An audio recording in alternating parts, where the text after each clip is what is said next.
welcome back to Life in Print with Leonie. So today I'm going to be talking about 3 of the books that I have read in the past week, which are due for publication this year. So these 3 books came to me via NetGalley as advanced reader copies in exchange for an honest review.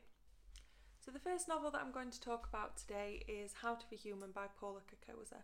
That's due to be published on the 1st of May 2017, and it's about a character called Mary and her battle with how to be human.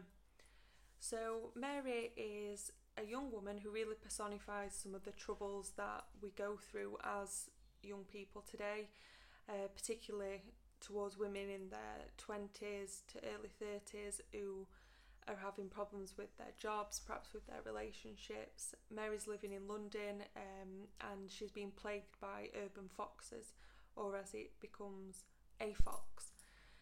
So she's separated from her partner Mark. She's living now in the house on her own, which she's managed to buy him out of because she got an inheritance. And she's very conscious that she hates her job. She'd like to go back and study again, but she's not really sure what it is she'd like to do. And then the fox arrives in her life and really turns it upside down.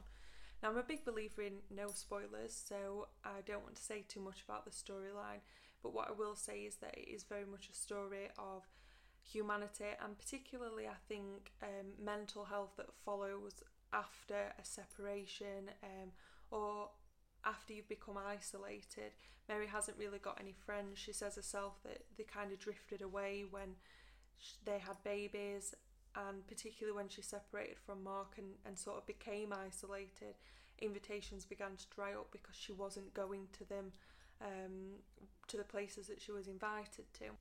It's a very beautifully written novel, on a par I would say with books like Rebecca Granston's Anemogram and Peter S. Beagle's Summerlong, and I would say you would enjoy it if you like any kind of contemporary fiction. So the second novel that I'm going to talk about today is Obsession by Amanda Robson. Now this is another contemporary novel, although it does have an element of crime and thriller to it as well. It's very interestingly written in that you can't really get to like any of the characters. Even the kids are quite annoying. So to not be able to like a child in a story, I think is a particularly good skill to be able to write that. So the story focuses on 2 couples. So we have Jenny and Craig, and we have Carly and Rob. Now these have been friends since Carly and Jenny were pregnant at around the same time, and they met at a type of maternity class, but they sort of already knew each other from nurse training before, when Carly was doing her degree and Jenny was doing a diploma. So Carly works part-time in her husband Rob's surgery. He's a doctor. Jenny doesn't appear to have a job initially, but Craig is a firefighter. And while Carly and Rob are on holiday, Carly asks the question that nobody should ever ask: if you wasn't with me, or if you had the opportunity to, who would you go out with or see, or who would you like? And Rob, after much pushing, admits Jenny. Now from there, this brings on a sort of paranoia for Carly, because she starts thinking that maybe Rob wants to be with Jenny and not her. She's comparing herself to Jenny, and it all spirals into a depressive episode which lands Carly in hospital. But as the story develops and we look at it from the other side of Carly's obsession as to what's actually going on, we start to realise that actually maybe there isn't something quite right there, particularly after events involving Carly, which turns Jenny against her. Jenny pretends to be a friend, isn't really. Carly knows this and tries to convince Rob, but Rob just isn't seeing it because he really likes Jenny as a friend initially, and as Carly believes, in a romantic way as well.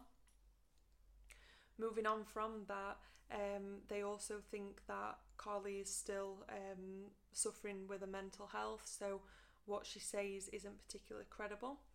So I did like this book, and I generally think it was really well written. What put me off was the fact that I couldn't like any of the characters and that there isn't a happy ending. And I think even with the most awful crime thrillers, you like to have that happy ending at the end and see a bit of something good come out of the bad. This book was just missing that. So finally, the last book that I'm going to talk about today is Hush Little Baby by Joanna Bernard. Now this was one of the best books that I've read this year, in all honesty. The storyline was based around a baby called Oliver who had an accident where his arm was broken. So mum and dad have taken him to hospital. They don't know what's happened. Obviously Oliver can't tell them because he's a 10-month-old baby. And the hospital are instantly suspicious that maybe this is an abuse case.